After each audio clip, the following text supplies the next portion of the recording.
지쳐있는 저희들에게, 상해 있는 저희들에게, 낙심하고 있는 저희들에게 오늘도 권능을 입혀주시려고 저희들을 이곳에 불러주신 나의 하나님 아버지, 수고하고 무거운 짐을 지고 왔습니다.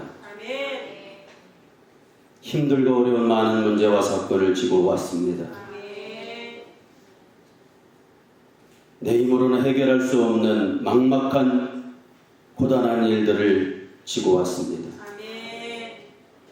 오늘 이 자리에서 수고하고 무거운 짐진 자들아 다 내게로 오라. 내가 너희를 쉬게 하리라.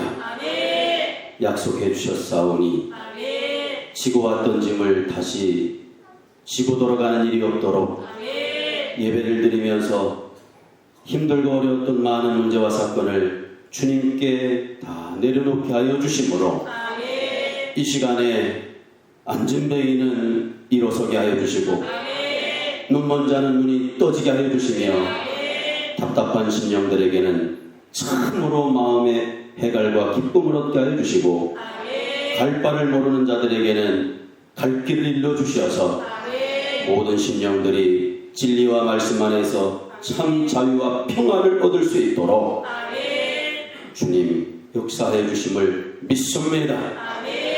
특별히 진리의 영이신 말씀이 우리를 살리시려고 이곳에 오셨사오니 마음을 다 열게 해 주셔서 참여한 심령들마다 보혜사 성령님의 은혜로 들을 것을 듣고 깨달을 것이 깨달아지고 올 것을 보며 마음의 확신을 갖게 하여 주심으로 나는 못하지만 내 힘으로는 살기 힘들지만 보혜사 성령님이 앞서가시니 믿고 따라갈 때 막힌 것이 떨어지고 해결 안 된 것들이 해결되어지고 병든 것이 치료되어지고 하나님의 혁혁한 역사가 일어날 줄 믿습니다.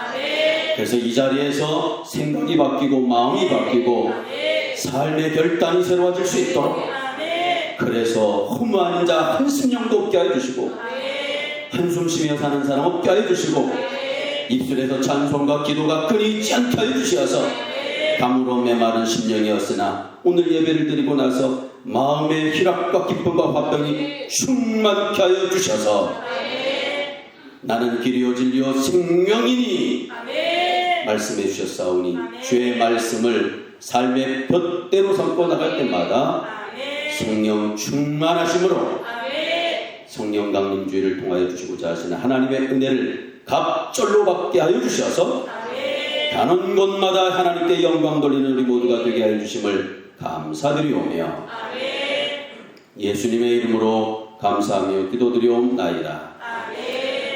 아멘. 인생이 무엇이냐는 질문에 대부분의 사람들은 공수래 공수어라고 대답을 합니다. 그래서 대부분의 많은 사람들이 인생은 빈손으로 와서 빈손으로 돌아가는 존재로 알고 있습니다. 그래서 많은 사람들이 귀한 세월을 허비하고 낭비하다가 빈손으로 돌아가는 경우가 허다합니다. 그 대표적인 사람 중에 한 분이 계시는데 불교계에서 아주 존경받던 스님인데 성철 스님입니다. 불교계에서는 아주 큰 별이었습니다. 그가 세상을 떠날 때 많은 사람들이 안타까워했습니다.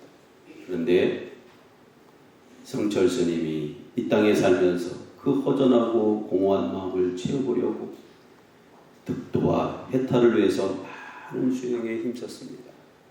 그러나 그 큰 수행을 이루었으나 결국 허전한 마음을 채우지 못한 채 세상을 떠나게 됩니다. 그때에 세 가지의 큰 말을 남겼습니다. 첫째는 나는 큰 죄인이다. 나는 큰 죄인이다. 두 번째는 나는 대중을 속였노라. 중생을 내가 속였다.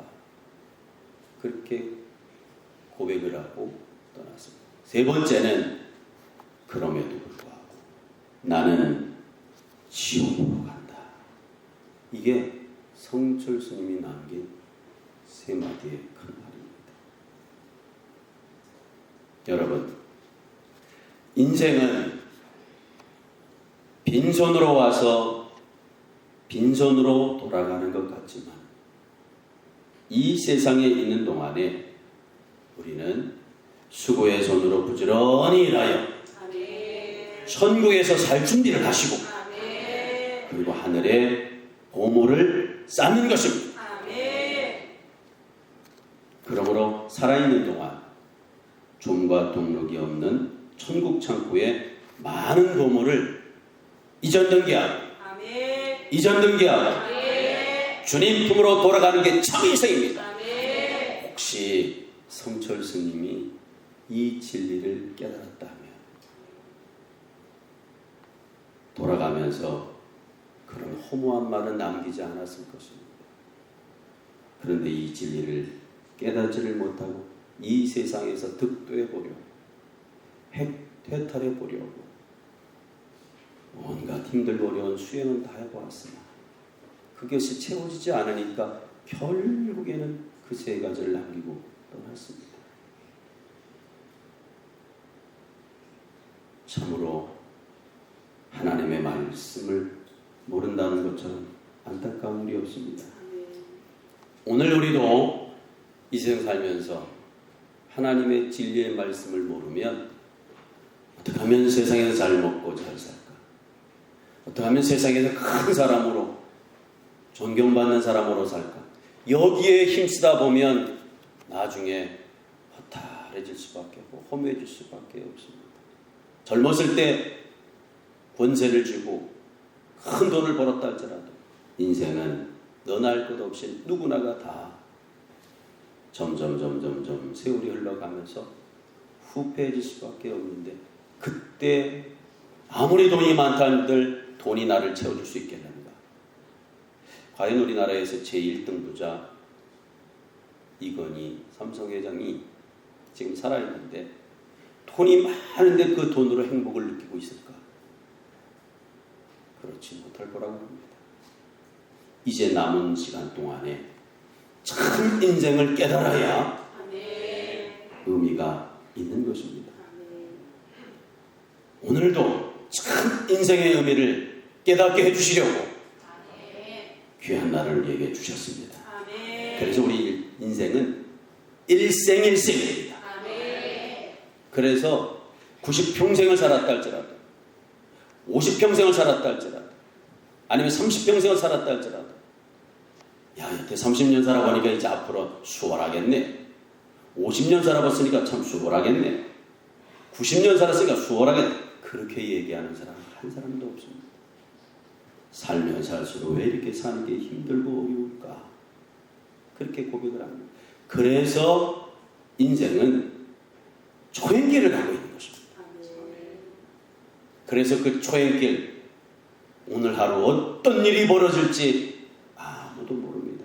하지만 우리의 머리카락까지 헤아리시는 하나님은 분초 찰나까지 우리들을 하나님의 은총과 축복 속에 인도하고 계십니다. 따라서 이 초행길에서 나는 길이요 진리요 생명이라 말씀하신 주님을 만나면 자유해집니다. 하나님을 만나면 행복해집니다. 성령님과 교통하면 두렵지 않습니다. 따라서 나를 향하신 하나님의 뜻이 무엇인가를 바로 깨닫고 그 거룩하신 뜻에 온전한 충성을 드림으로 약속된 은총과 상급을 덧입어감으로 승리롭고 영광된 삶을 사시기를 주님의 이름으로 축원합니다. 이를 위해 우리를 세상에 보내주셨고 하나님이 하나님의 백성으로 소망하여 주심으로 이에 응답하여 세우신 기관이 교회요 그 교회를 반석 위에 우뚝 세워주셨습니다. 그러므로 성도는 시간의 주인이 되시는 하나님 앞에 나에게 주신 시간의 뜻을 바로 깨닫고 분초 찰나라도 내 마음대로 살아서 낭비하지 말고 세월을 아껴 썩을 것이로되 썩지 아니할 것으로 만들어 가셔야 됩니다. 일시적인 것이로되 영원한 것으로 만들어 가셔야 됩니다. 육신 것이로되 영적인 것으로 바꿔 나가는 자가 지혜로운 자입니다. 이것을 깨우쳐 주시려고 주님은 십자가에서 죽으신 후에 3일 만에 부활하시고 사도들과 성도들에게 확실한 많은 증거를 친히 보여주시며 하나님 나라의 일을 40일 동안 말씀해 주셨습니다. 주님은 왜 40일간의 부활 존재 기간이 필요했는가? 다시 말해서 부활하신 후에 곧바로 승천하지 아니하시고 이 땅에 40일간 머무르셨겠느냐? 그 이유가 무엇일까? 그 이유는 제자들과 성도들에게 부활의 사실을 확실하게 일러주심으로 이 짤막한 인생을 살면서 세상 여러 가지 유혹에 미혹되지 말고 시험에 들지 말고 실족하지 말고 부활할 자임으로 부활을 잘 준비하는 자들이 되게 해 주시려고 40일 동안 제자들과 함께 계시면서 많은 교훈을 주신 것입니다. 그러므로 너희들도 이 짤막한 세상을 살아가는 동안에 세상 풍속이나 향락을 쫓아가지 말고 방백이나 사람이나 돈을 의지하지 말고 오직 하나님만 바라보고 말씀에 순종하여 천국에서 큰 자가 될 수 있도록 천국을 침노하는 자가 되라 우리에게 말씀해 주고 있습니다. 그러므로 부활의 주님께서 40일간 머물면서 한두 명도 아니요 많은 사람들에게 부활의 주님을 확실하게 보여주신 것은 오는 시대와 오는 세대인 이 세상에 사는 사람들과 앞으로 태어날 하나님의 자녀들도 언젠가는 주님처럼 부활하게 되어진다. 그리고 천국에서 영원히 살 자임을 우리에게 깨우쳐 주시고 있는 것입니다. 그러므로 우리는 이 세상 사는 동안 지금은 비록 부활체는 아니지만 장차 부활체임을 확신하고 삼가 조심하여 천국을 침노하며 주님의 뜻을 이루어가는 자들이 다 돼야 됩니다. 왜 우리가 이렇게 살아가야 되느냐? 이 세상은 세상의 유혹과 재리의 미혹과 우리를 실족하게 하는 많은 크고 많은 문제와 사건들이 산적해 있습니다. 그래서 조금만 눈을 돌리고 딴청을 하고 마음을 다른 데 흩으면 잘 가던 사람도 곁길로 가게 되어지고 또 주저앉게 되어지고 멈추게 되어지고 그리고 엉뚱한 짓을 하게 되어집니다. 이렇게 세상은 잘 나가다가 실족하고 넘어지고 시험에 들고 쓰러지기가 아주 쉬운 세상입니다. 그러므로 이 세상에서 사는 동안 시험에 들지 말고 실족하지 말고 넘어지지 말고 너는 끝까지 승리하여 부활체가 되어 하늘에서 큰 자가 되라. 이렇게 살기 위해서 우리가 어떻게 해야 될 것인가를 오늘 본문의 말씀 사도행전의 말씀을 통해서 우리에게 가르쳐주고 있는 것입니다. 자, 그렇다면 이 마지막 시대를 살아가고 있는 우리 성도들이 이 세상에서 사는 길이 무엇이겠는가? 다시 말하면 교회가 사는 길이 무엇인가? 교회가 사는 길이 무엇이겠는가? 주님께서 그 사는 길을 우리에게 오늘 본문의 말씀을 통해 세 가지로 말씀해 주고 있습니다. 그 첫째가 무엇이냐면 첫째, 예루살렘을 떠나지 마라. 예루살렘을 떠나지 마라. 아멘. 예루살렘을 떠나지 말라는 겁니다. 하나님의 백성 성도들이 이 세상에서 사는 길은 뭐라고요?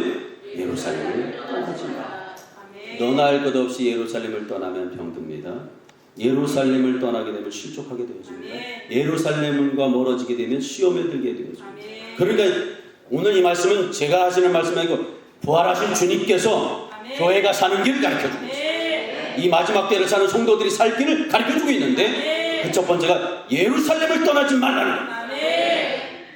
그래서 우리가 평소에 예루살렘을 떠나지 않도록 그동안 성경 공부를 하고 각종 예배를 드리면서 준비를 잘 해왔어요.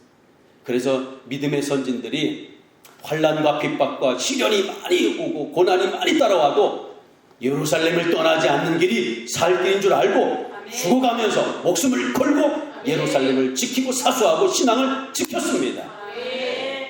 그래서 우리들도 마지막 때에 그런 날이 혹 올 수도 있다고 여겨서 우리도 환난과 핍박이 온다 할지라도 예루살렘을 떠나지 말고 신앙을 지켜야 되겠다. 그리고 여태까지 왔는데 금년 2020년 이 말세 말년을 살아가고 있는 이때에 코로나19로 인해서 이런 사건을 만나리라고는 꿈에도 생각 못했습니다. 그리스도인들은요, 누가 박해를 합니다. 핍박을 합니다. 고통을 줍니다. 절대 안 죽습니다. 초대교회 성도들이 많은 사람들의 신앙을 뺏으려고 사자로 물어 죽이고 갈기가가 찢어 죽이고 기름에 튀겨 죽이고 뭐 베레발빵빵 몸으로 핍박과 환난을 줬거든요. 그래도 예루살렘을 떠나지 않고 성도들은 모여 예배드리고 또 모여 예배드리고 신앙을 지켰습니다. 그 지켜온 신앙이 오늘 우리에게까지 이어진 겁니다. 그래서 우리들도 환난이 와도 6.25 사병 같은 전쟁이 일어나도 어떤 고난이 와도 일제식민지 같은 사건들이 또 일어난다 할지라도 우리도 끝까지 예루살렘을 지키겠습니다. 그래서 예루살렘을 지키면서 합니다. 그런데 환난과 핍박으로 박해로 예루살렘을 떠나게 하는 문제가 올 거라고 생각을 했는데 2020년 코로나19 같은 사건이 오게 되어지니까 많은 성도들이 하는 수 없이 어쩔 수 없이 예루살렘을 벗어나지 않을 수가 없게 되어지는 초유의 사태가 벌어지고 말았습니다. 특별히 이제 코로나가 어느 정도 종식이 되어져서 2020년 5월 30일 성령 강림주의를 통해서 대한민국에 있는 한국에 있는 모든 교회가 예배를 회복하자. 그래서 오늘 예배를 회복하는 날이에요. 우리 교회는 일찍이 1부로부터 4부로 예배를 드려서 지금 드렸는데 다른 교회들은 오늘부터 이제 이렇게 예배를 드리기 위해서 예배를 회복하는 날로 정한 날이에요. 이게. 그런데 코로나가 다시 재확산이 되면서 생활거리두기에서 사회적 거리두기로 다시 넘어간 도시가 몇몇 도시가 생기고 있고 여주에도 쿠팡 물류센터가 있어서 바싹 긴장하고 있습니다. 그러므로 코로나가 오든지 메르스가 오든지 아니면 6.25 사병 같은 사건이 오든지 아니면 힘들고 어려운 고통과 핍박이 올 때 교회가 사는 길이 뭐겠는가? 교회가 사는 길이 뭐겠는가? 교회가 살 길은 뭐라고요? 예루살렘을 떠나지 않는 것입니다. 이게 살 길이에요. 근데 지금 자꾸 예루살렘에 떨어지게 만들어. 2월달만 지나면 되겠지. 3월달만 지나면 되겠지. 4월달만 지나면 되겠지. 부활절 지나고 나면 되겠지. 5월 지나면 되겠지 했는데 5월도 지났는데 6월이 코앞으로 다가왔는데도 더 엄격해지고 있습니다. 이런 상황 속에서 성도들은 이제 편해졌어요. 너나 할 것 없이 예루살렘으로 오지 않고 동영상으로 예배드리고 유튜브로 예배드리고 방송으로 예배드리면 너무 익숙해졌어요. 그래서 굳이 교회까지 갈 필요가 뭐가 있겠는가? 굳이 성전까지 갈 길이 뭐겠는가? 이게 타성해져지니까 대한민국에 있는 모든 교회가 바싹 긴장을 하는 거예요. 그래서 오늘은 무슨 날이라고요? 성령 강림 주일이면서 예배를 회복하는 날이라니까요. 오늘이 뉴스에도 나왔지 않아요? 예배를 회복하는 날이라고?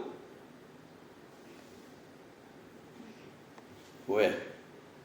예배가 죽으면, 예루살렘을 떠나면 살 것 같지만 죽기 때문에 그렇습니다. 아멘. 그래서 교회가 사는 길이 뭐냐? 예루살렘을 떠나지 않는 것입니다. 아멘. 예루살렘은 의와 진리로 버려지지 않을 신실하고 온전한 기쁨이 넘치는 새 성이요, 거룩한 성이요, 평화의 성이요, 평화의 기초로 성령이 역사할 교회요, 아멘. 선교의 출발점이요, 아멘. 은혜 받는 곳이요, 아멘. 성령 충만하게 받는 곳이 예루살렘입니다. 아멘. 그러므로 예수님께서 예루살렘을 떠나지 말라 말씀하고 있습니다.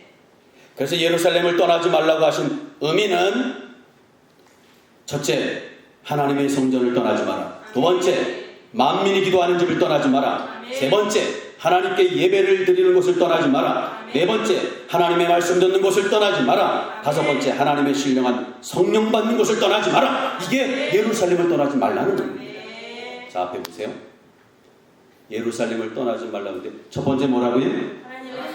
하나님의 성전을 떠나지 마라. 두 번째, 만민이 기도하는 집을 떠나지 마라. 세 번째, 하나님께 예배 드리는 곳을 떠나지 마라. 네 번째, 하나님의 말씀 듣는 곳을 떠나지 마라. 다섯 번째, 하나님의 신령한 성령 받는 곳을 떠나지 말라 얘기입니다. 그래서 예루살렘을 떠나지 말라, 이 다섯 가지 의미가 담겨져 있습니다. 이것을 다시 바꿔서 얘기하면 하나님의 성전을 떠나지 말라면서 하나님과 멀어지지 말고 하나님을 가까이 하라는 거예요. 성전이 뭐냐면 성전이 곧 예수님이십니다. 하나님이십니다. 그래서 하나님이 계신 곳이 성전이에요. 교회를 잘 전학다 할지라도 여기 하나님이 안 계십니다. 여기 예수님이 안 계십니다. 성령님이 안 계십니다. 그럼 건물만 우람할 뿐이지 그건 성전이 아닙니다. 성전은 예수님이 성전입니다.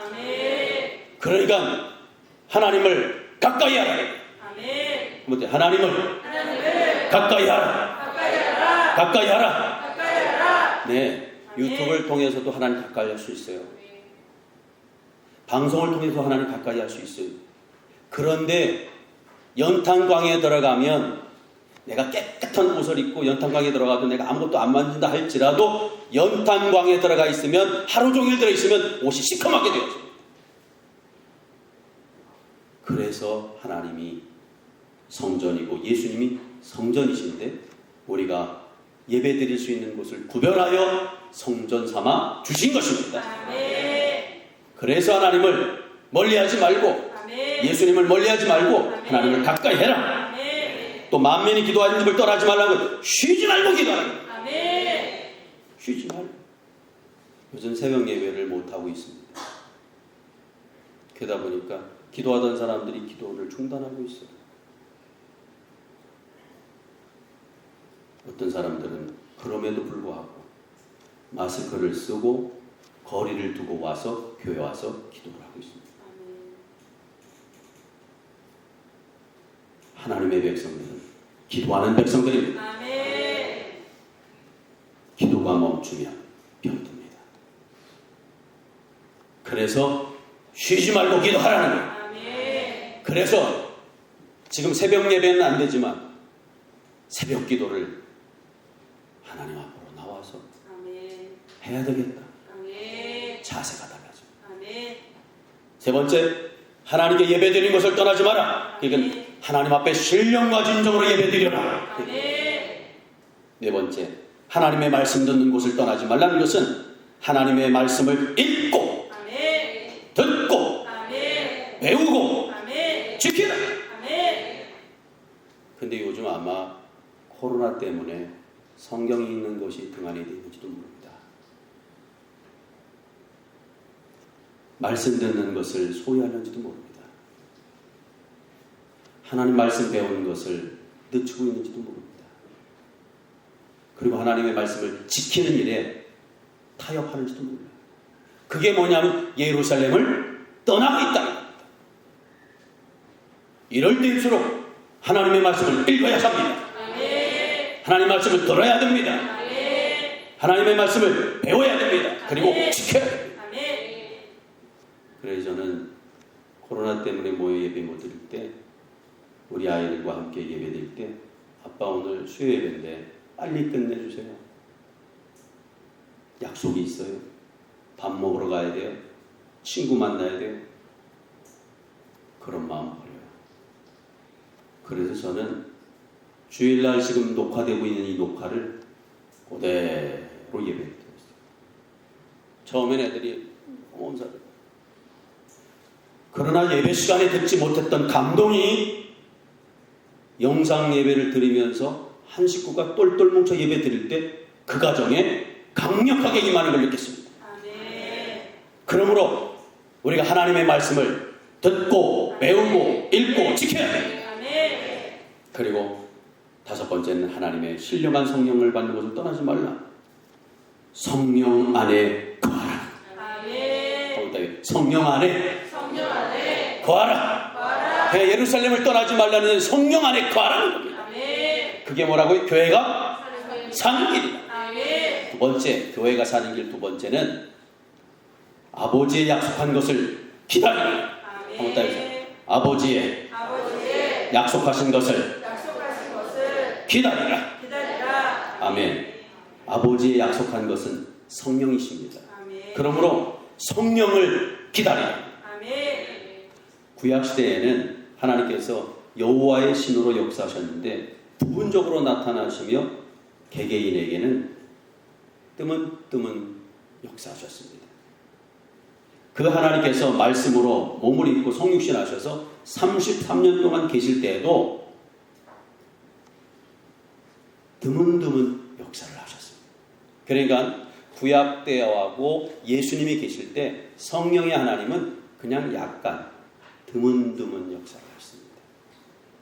그러나 이제 예수님이 부활하셔서 하늘로 승천하심에 있어서 이제 그 빈자리에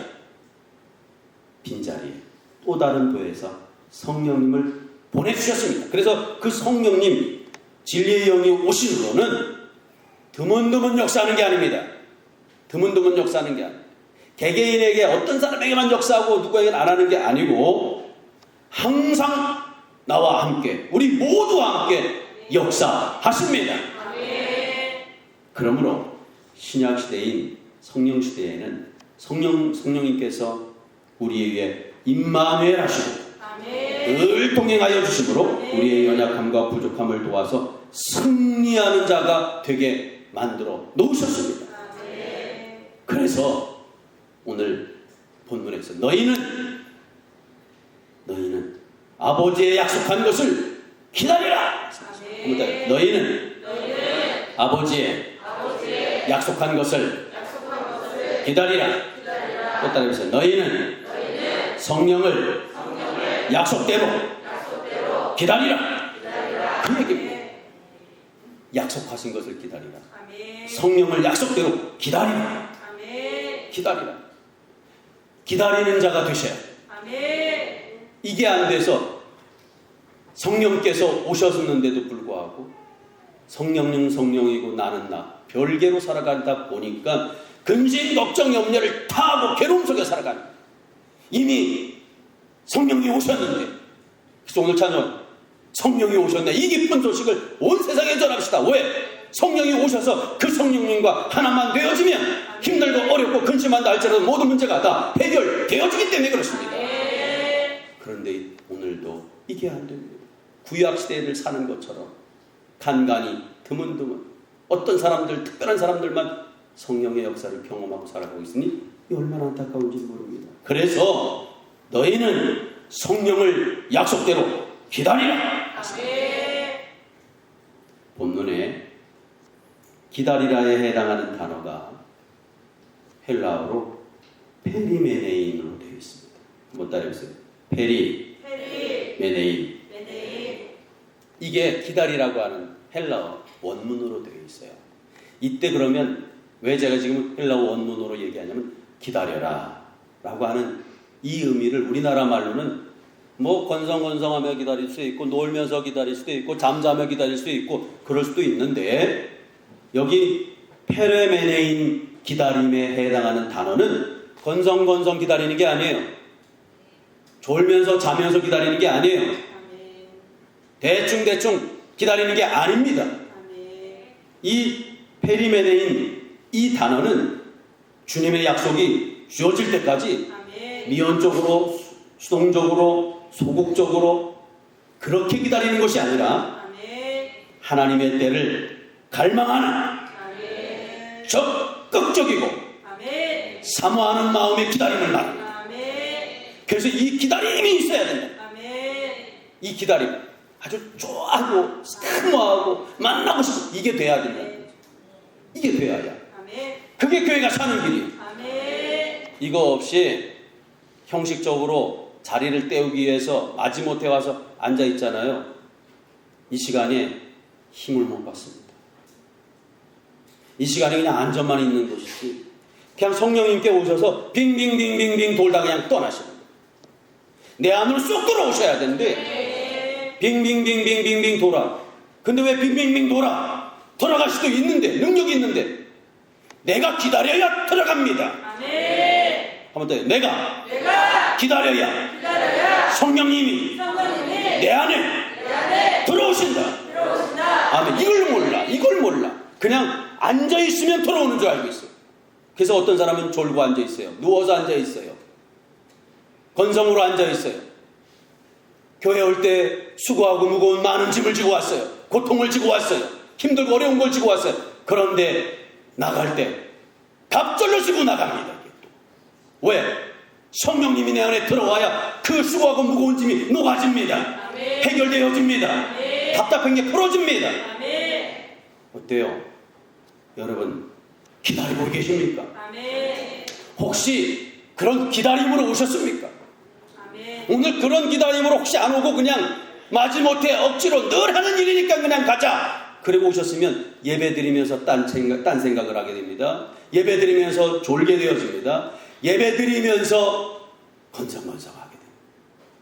그래서 앉아는 있는데 성령이 내 안에 들어와야 불꽃 같은 불로 들어와야 아멘. 시원한 냉수로 들어오셔야 시원해집니다. 아멘. 해갈되어집니다. 아멘. 태워집니다. 아멘. 끊어집니다. 아멘. 결단이 이루어집니다. 아멘. 근데 이게 안 되어져.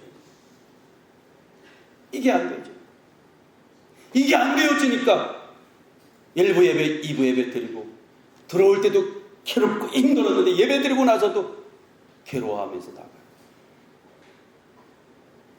담임 목사로서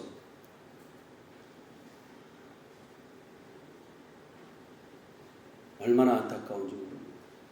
왜? 난 목사야. 오늘 내 양 중에 이런 것 때문에 힘들고 저런 고통 때문에 힘들고 이런 문제로 의심하고 불신하고 불평하고 있는 자를 내가 보내줄 테니 그 모든 것을 다 불태워버리고 시원한 마음으로 세상에 나가 승리자로 살 수 있도록 말씀 시중을 잘 들어라. 예, 알았습니다. 그래서 있는 힘을 다해서 목이 터져라고 어느 땐 목에서 피가 나도록 땀이 흠뻑 나도록 지난주에 1부부터 예배를 드리니까 새벽 4시에 나와서 12시 20분에 끝났습니다. 시간마다 제가 물을 갖다 줘서 물을 시간 먹습니다. 근데 소변을 한 번도 넣지 않았어요.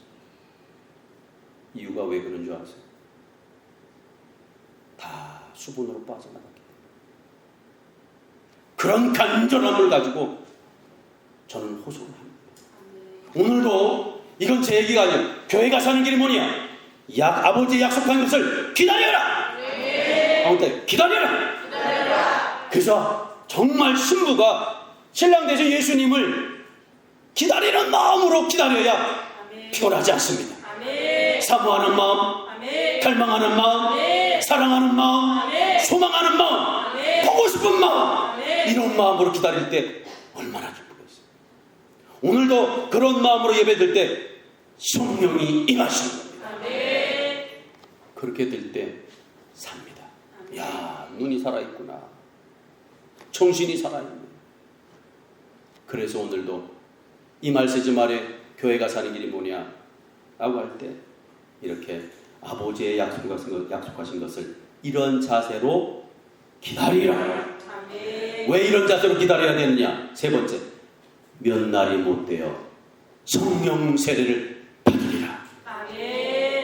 한번 더 해주세요. 몇 날이 못 되어, 몇 날이 못 되어 성령 세례를 받으리라. 몇 날 못 되어, 그 몇 날 몇 되어는 주관적인 거예요. 어떤 사람은 어떤 때 어느 시간에 이루어진 날도 있지만 어떤 사람은 아직도 이게 안 되는 경우가 있어요. 그러므로 2020년 오늘 성령 감림주의를 맞이해서 교회가 사는 길이 뭐냐? 세 번째, 성령 세례를 받으라.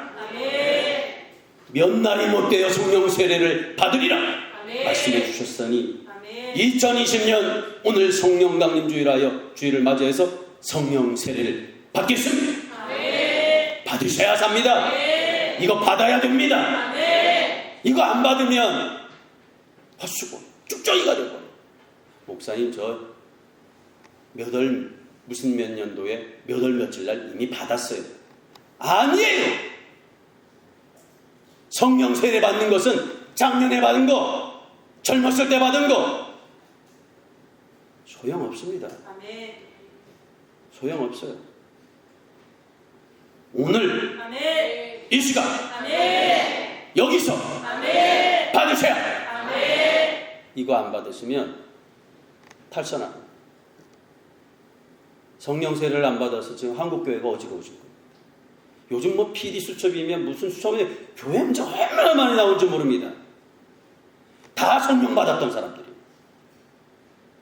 그런데 왕년에 받은 오늘 받으셔야. 지금 받으셔야. 그래서 오늘 본문에 보면 요한은 물로 세례를 베풀었으나 너희는 몇 날이 못 되어 성령으로 세례를 받으리라. 요한은 예수님보다 6개월 먼저 출생하였습니다. 그는 예수 그리스도를 대망케 하시는 분입니다. 그러므로 요한의 물세례는 성령을 받기 위해서 받는 것입니다. 오늘 이 시간 어린이들 말고 16대 이상 분들은 물세례를 다 받으셨어요. 물세례라는 건 뭐냐면 물세례 받으면 육신이 정결해지고 깨끗해지는 게 아니에요. 물세례를 받았다는 것은 세상을 향하던 나의 발걸음, 하나님을 의지하지 않고 내 뜻대로 살던 이런 발걸음에서 이젠 발걸음을 끊고 내가 주님을 바라보겠습니다. 선한 양심을 가지고 가던 길을 멈추고 주님 뜻대로 살겠습니다. 그런 각오와 결단을 하는 것이 물세례입니다. 그래서 물세례는 회개의 세례예요. 중생의 세례예요. 그래서 그 물세례를 받아야 이제 성령 세례가 임하게 되어지는 것입니다. 그래서 물세례는 딱 한 번만 받으면 돼요. 침례든 세례든 물세례는 한 번만 받으면 돼요. 뭐 특별하게 안 받아도 돼. 물세례를 통해서 이제 내가 하나님 백성 되었으니 주님 뜻대로만 살겠습니다. 세상 향락 다 버리고 이제 말씀에 붙들려 살겠습니다. 거짓말하고 음란한 행동 다 끊고 세상에 취해서 살던 거 다 버리고 주님 뜻대로 주님만 바라보고 살겠습니다. 그때 주는 게 물세례예요. 그때 물세례를 받고 이제 회개의 세례를 받았으니 이제 주님만 바라보고 살겠습니다. 그게 바로 성령 세례인 것입니다. 왜 우리가 성령 세례를 받아야 됩니까?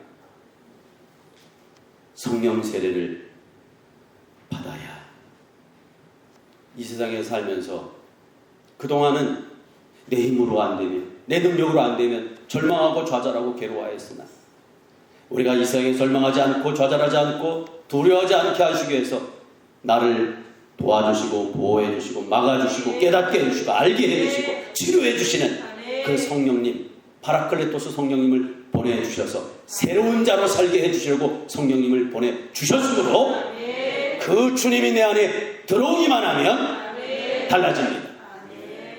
그 주님이 내 안에 들어오면 인생이 패턴이 달라지고 방식이 달라지고 언어가 달라집니다. 그래서 성령 세례를 받아야 말씀에 의지하여 세상을 동경하지 않고 영원한 천국을 신뢰하고 하나님의 말씀과 뜻대로 승리하며 살게 되어진 것입니다. 그러므로 우리가 이 세상에서 살아남아 승리하려면 살려면 날마다 주의 전에 모여 성령 세례를 받고 성령 세례를 또 받고 이번 주도 받고 다음 주도 받고 오늘도 받고 내일도 받고 그래서 성령이 충만하셔. 그래서 성령 세례를 받는다는 것은 자꾸 성령 세례를 반복적으로 중복적으로 반복적으로 중복적으로 받게 되어지니까 세술에 쭉 취합니다. 세술에 취하게 되어지니까 옛 사고방식으로 살지 않고 예전에 살던 생각으로 살지 않고 이제는 내 정신으로 살지 않고 내 고집대로 살지 않고 내 경험에 의지하여 살지 않고 이제는 주님께 사로잡혀서 말씀에 의지하여 주님 뜻대로 살아가게 되어집니다. 그래서 문제와 사건을 만난다 할지라도 예전 같았으면 두려워하고 절망하고 못해 먹겠다고 얘기하는데 세술에 딱 취하면 이젠 사람이 속된 말로 미쳐버려. 세상 사람들이 저와 여러분들 향해서 뭐라고 해요? 예수에 미쳤어 그 사람. 표현은 좀 이 표현이 뭐한 표현 같지만은 성경에 나와요. 바울이 로마로 가기 전에 복음을 전하기 위해서 총독을 만나러 갔더니 돈을 좀 뜯어보고자 그래 얘기 좀 한번 해봐라. 근데 돈을 안 줘. 그러니까 하는 얘기가 너가 미쳤구나. 너무 많이 배워서 돌았구나. 그렇게 표현해요. 여러분 미쳤나요? 기분 나빠요 그 소리가? 아멘이 안 나오지. 안 미치면 신앙생활이 안 되는 거예요. 안 미치니까 내 말이 나오고 내 고집이 나오고 내 혈기가 나오고 내 흥분이 나오고 내 하고 싶은 게 나오고 자기 생각이 나오고 안 미치니까. 미쳤다는 말을 다른 표현을 하면 세술에 취했다. 세술에 취했다는 걸 다르게 표현하면 성령 충만하다. 성령 충만함은 성령 세례로부터 오는 것입니다. 여러분 세술에 취하시기를 축원합니다. 세술에 딱 취하잖아요. 그럼 세상 사람이 볼 때 미친 행동을 합니다. 미쳤어. 세상 사람들이 볼 때 보세요. 이스라엘 백성들이 출애굽을 한 후에 가나안 땅 들어가려는데 여리고성이 꽉 막고 있습니다. 난공불락의 여리고성이에요. 그런데 이스라엘 백성이 군사가 없어요. 무기도 없어요. 그런데 하나님이 이 여리고성을 넘어가야 됩니다. 그때의 믿음 없는 사람들은, 세술에 취하지 않은 사람은, 성령 충만하지 않은 사람들은 한숨을 쉬죠. 염려를 합니다. 걱정을 합니다. 그때 하나님이 말씀하십니다. 저 여리고성을 무너뜨리는 방법은 하루에 일어나서 한 바퀴씩 돌아. 날마다 한 바퀴씩 돌아. 그리고 7째 된 날은 다시금 그 여리고성을 돌면서 크게 외쳐. 그러면 여리고성이 무너집니다. 그게 믿어집니까? 미치지 않으면 안 믿어지죠. 세술에 취하지 않으면 안 믿어지죠.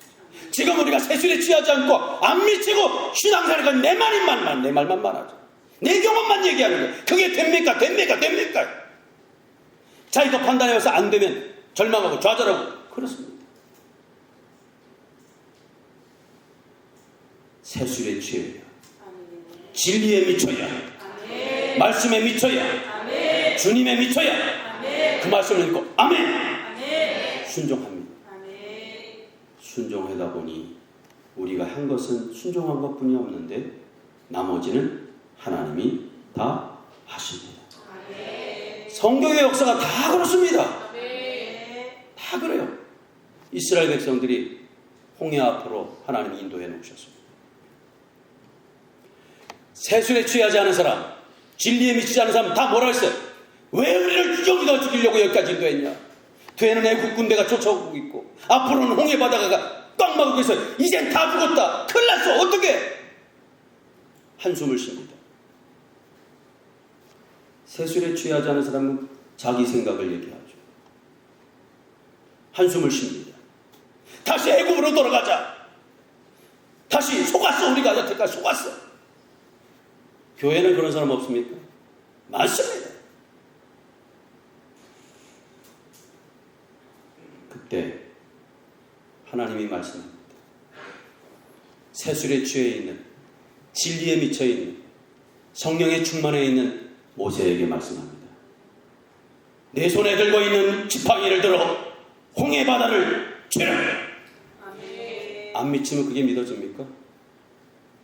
그 지팡이로 어떻게 홍해 바다를 갈까? 누가 그걸 믿어주겠어요? 그러나 모세 세술에 취했습니다.